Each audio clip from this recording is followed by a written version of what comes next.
The MacBook Air has gone from being a pretty rough option with low power, thermal problems, and a lack of usable ports and features to being one of the best laptops ever made with the M1 version. However, the march of progress goes ever on, so what do I think would make the perfect M2 version of the MacBook Air?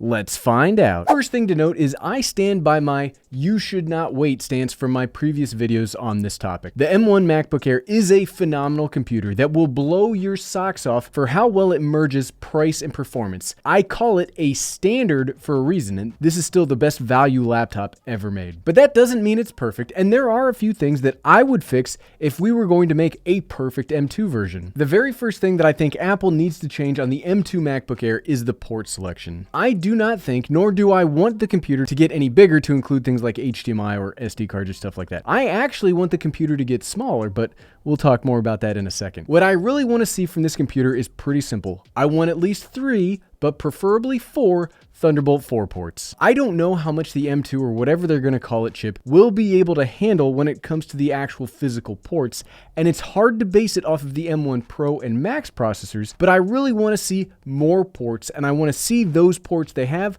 offset. If you can only give us 2 or 3, at least give us 1 on each side. I love using my computers in a dual travel and desktop mode, and it's a really big pain in the butt when you've got both ports on one side, because maybe you want the monitor and the power to go out of one side of the computer, but you want a keyboard or a dock or something else on the other. Yes, these ports, even the Thunderbolt 3 ports, are very versatile, and I'd never take anything away from the Thunderbolt consortium? Is the Thunderbolt, are they a consortium? But even though you can run everything through one slot, I find myself never really wanting to, because sometimes it's just easier for me to run multiple cables, and spacing those ports out on either side makes that infinitely easier for me. You can see that today with the MacBook Pro 14 and 16. It is just easier to set those up as a working from home computer and then use it as a travel laptop. Plus, I want these ports to be Thunderbolt 4. You've heard me say this previously, but I think one of the biggest weaknesses of the standard M1 Max is their constraint of only being able to output to one 6K display at a time. Sure, it's not the end of the world because Team 1 monitor is the best team. That was me fist bumping Team 1 monitor out there. But I'm magnanimous enough, and I'm willing to extend the olive branch in this regards to those that need a couple of monitors at least. Maybe we don't need the 3 or 4 6K monitors that you can do with the M1 Pro and Max processors, but at least give us 2 and I'll stop complaining about it. Maybe. I never wholly say I won't complain about anything, because we all know complaining is just one of those small joys in the whole world, right? And the last thing I want to see on the ports is just keep the headphone jack. Don't go Dell XPS 13 on us and take it out. Be the ports standard bearer in the marketplace, Apple. I know you can. And it's just funny to me that everyone else was in such a rush to copy Apple's old designs, so they started taking out ports and slots of their productivity machines, and then Apple did a 180 and just put them all back in. That's how you troll with product design. Talking about the body of the laptop, there are a few things that I'd like to see updated here as well. We said this earlier in the video. No, I don't want them to go MacBook Pro 14 and 16 here to make it bigger to fit in more stuff. I want Apple to make this even smaller and even thinner. I think they've proven that with the M1 MacBook Air, you can have a fully functioning, fully powered laptop that doesn't need an active cooling system.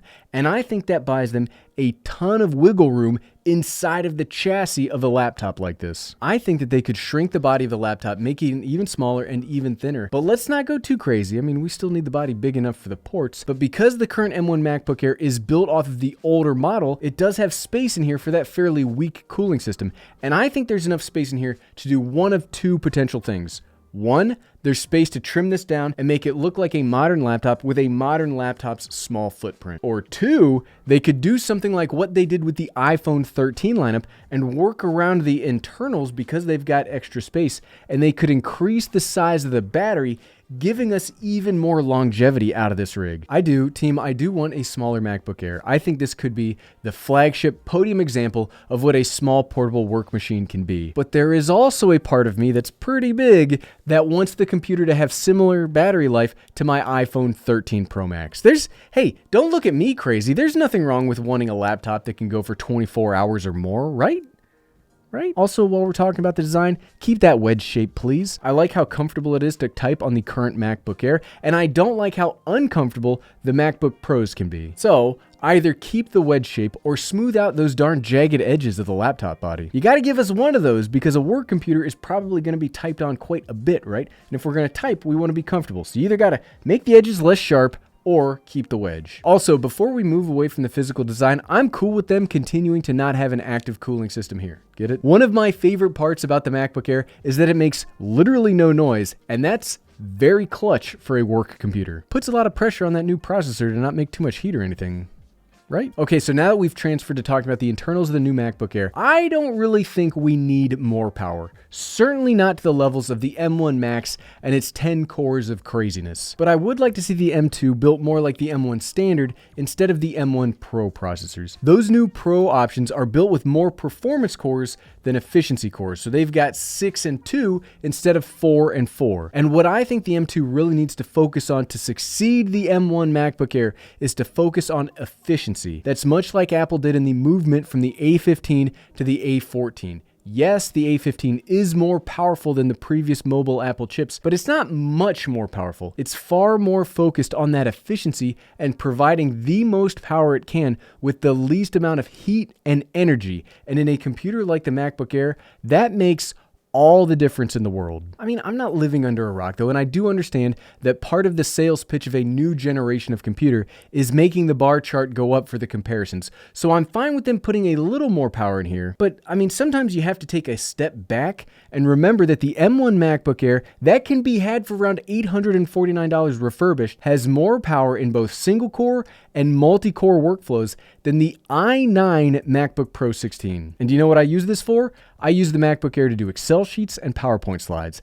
I think it's got enough power. So don't go focusing too much on the numbers, because I think if we could get something that's the equivalent of the 8-core M1 Pro with 24 hours of battery life and can send out to two 6K displays, team. What else would you need in a computer? There are a few other nice to haves that I would like to see that we'll talk about in a second, but what I just laid out is essentially a perfect laptop. One of those nice to haves for me would be to make the new keyboard look like the keyboard from the MacBook Pros. I think this looks incredible. And while it doesn't really add anything functionally, I think that it makes the new MacBooks look so good and so distinct, and I would love to see that come to all MacBooks in the future, especially if they're going to add colors like I've seen in a few of the rumors. This could at least standardize some of the body. Speaking of colors, I guess I would be okay with that too. If it were to look like the iPad Air or something, I could see that potentially being pretty cool, but you absolutely cannot take my advice there. I'm a very boring person with very boring color taste. I prefer matte gray everything. Look, even the background of my YouTube videos is just matte gray. My truck is matte gray. Everything I can have is matte gray. So my opinion on colored laptops or anything design or colored focus is probably not something that you should weigh very heavily. A pretty major thing that I would like to see updated though is the display. No, I don't want the Super End XDR display off the MacBook Pros because I don't think the battery life trade-off would be worth it for a MacBook Air.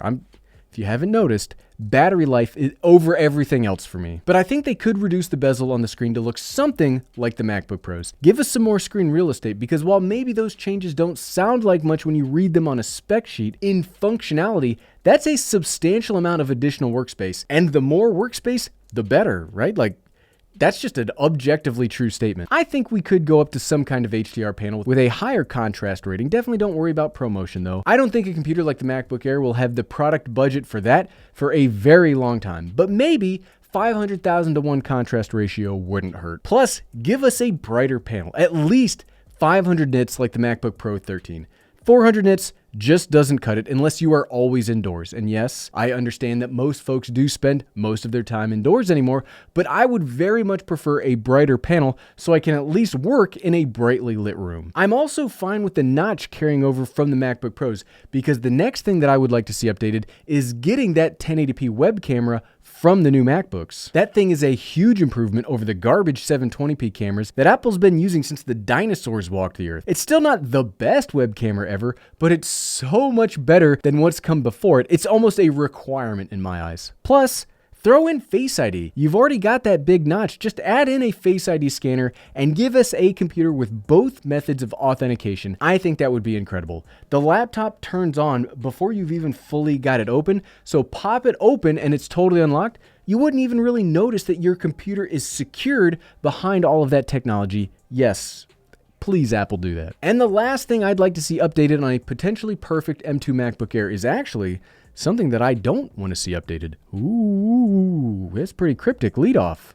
Well, not really. I don't want to see the price change. I think $999 for the base model M2 MacBook Air would be a perfect fit and keeps the whole product line pretty well intact. You'd have the MacBook Air leading into the MacBook Pro 14 and the MacBook Pro 16 for those that need an actual travel desktop computer. That even leaves some space for a revamped MacBook Pro 13 in the future, but that's a video for another day. This price combined with these features would really make not just a perfect M2 MacBook Air, but basically a perfect laptop. This list of very reasonable upgrades, I don't think these are crazy pie in the sky things that I'm asking for. These very reasonable upgrades literally turns that computer into everything that I've ever wanted, and I think it would dethrone the MacBook Pro 14 as my favorite high-end laptop of all time. But what about you? What are some things that you would like to see out of the next MacBook Air? Let me know in the comments below, because there have got to be way better ideas out there than just mine. And if you like this video and you want to see what the most popular keyboard on the market is like, good news, you can check out my latest mechanical keyboard video over on my new mechanical keyboard channel, Keyboards Etc., and you can find it by clicking right here. Click,